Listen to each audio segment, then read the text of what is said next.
The month of July has been quite overwhelming for a lot of us. The political situation, the social situation, natural calamities, a lot of things happened in this month.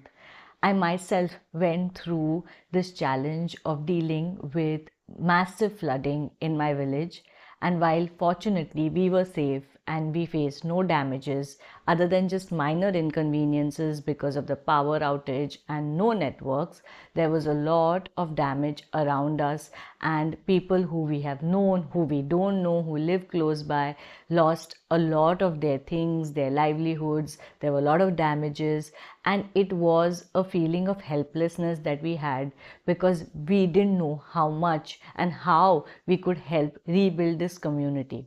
While going through this, I recognized one thing that has been a common theme in many of my communications with animals, nature, plants, and all other elements of nature too, which is a sense of community.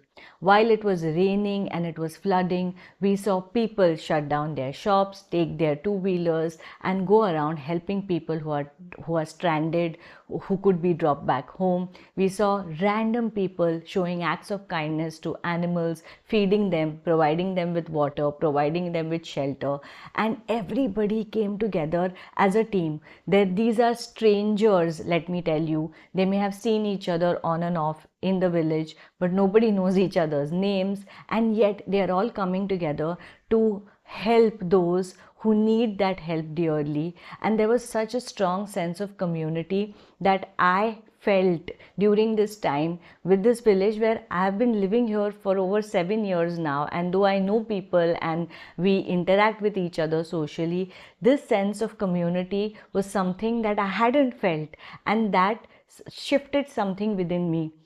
I've noticed this with nature as well. Despite the fact that it was such a huge natural calamity, nature slowly and steadily got back to its natural rhythm. Animals who lived on my streets, there were cats, there were dogs, there are cows, suddenly disappeared. And when I asked them if they are safe, they said we are safe and nature is protecting us. And when things go back to normal, we will come back out. So 2 days after the flooding, I saw all these dogs and cats and cattle right back on the streets where I have seen them generally. And when I inquired about their well-being, they simply said that nature did provide, and we humans were a part of that nature. Humans were so kind, they were feeding animals, they were sheltering animals. So they were not just helping each other of the same species, but they were going over and about to also help those of other species. We often get into this feeling of bashing humans, and we only kind of see the wrongs or the evils that we as humans do. But such times remind us of the inherent kindness that we humans also hold in our hearts. And as overwhelming, as stressful as this entire episode was, it was also very reassuring to see people, animals, nature coming together to rebuild something that had been damaged and destroyed because of the floods and because of the rains. Likewise, even in our political scenarios, we've seen how coming together can create changes. Now, whichever side of the spectrum you may be, that's all right, but it does go on to show that changes can be made when we all come together. And this is very relevant even to our communications.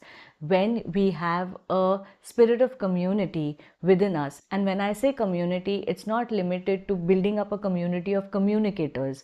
I'm talking about having a sense of community with the animals we speak, with the plants, with the trees, with the landscapes, with the elements of nature we speak.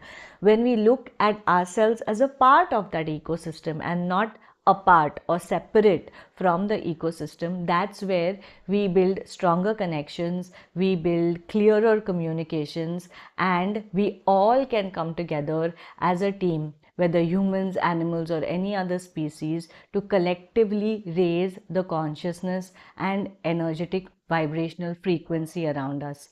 I know this was a slightly different video, but it was something that I really wanted to share with all of you, because this sense of community is just something that I find to be so very important. And yes, our individual ambitions, individual aspirations are important. We are all unique as individuals, and that has its own special place in our journeys. However, the sense of community is equally important and cannot be ignored, especially when we work in such fields where we are talking about intuitive communication, using it as a tool of spirituality, bringing together people and working with people, with animals, with nature becomes an integral part of that sense of community and that work as well. I hope you enjoyed watching this video and found it helpful. If you have had such experiences and if you want to share something about these experiences of a sense of community, please do mention it in the comment section below. We have a beautiful community here as well. And until the next video, bye bye.